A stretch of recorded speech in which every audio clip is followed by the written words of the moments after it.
For our daily devotion, guys, it's January 22, 2026, Heart Changer.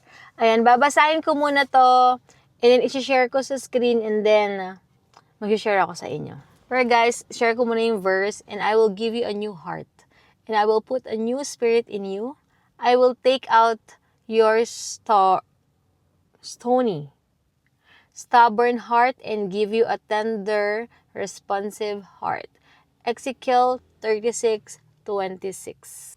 Ang ganda reminder nito, guys, kasi lately nagsa-struggle ako kasi mayroon na kaming 8 years old na anak.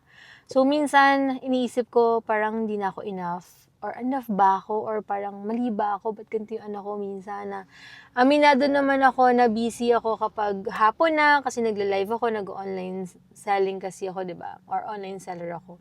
So ito nga sakto to kasi minsan nag-a-adjust talaga ako. Minsan tina-check ko yung sarili ko, saan ba ako may mali? May kulang ba ako kay Hugo? Or may ganito ba? May ano ba dapat kong gawin? Mga ganyan-ganyan.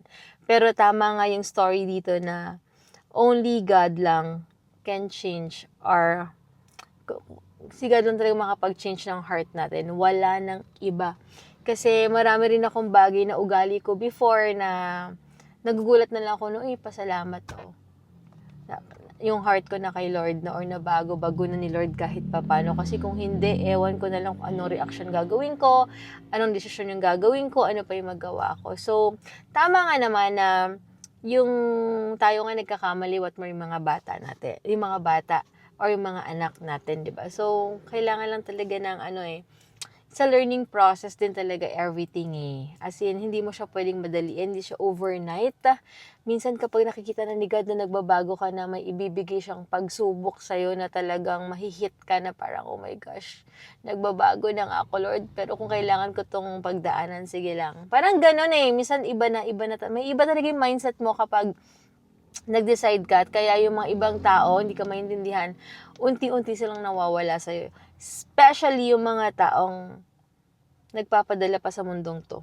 Pero yung mga kapwa, gusto nila magbago, gusto nila magkaroon ng personal relationship kay God, yun yung mga taong makakaintindi sa'yo at i-guide ka pa, or magtutulungan kayo. So, nakalagay dito, prayer.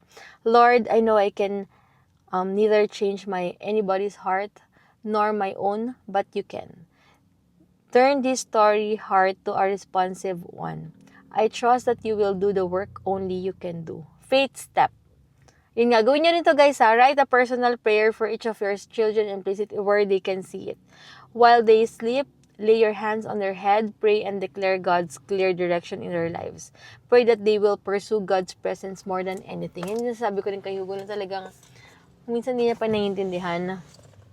Pero talagang pinapaintindi ko talaga sa kanya everything. As in, kahit di niya pa ako maintindihan. Pero I know, sabi ko, siya na mismo makaka-discover bakit ganito yung personal relationship namin kay Lord. So, yun. Basta maging lang tayo, maging aware lang tayo sa mga actions natin, pananalita, at dapat piniplease si Lord, hindi ang mga tao.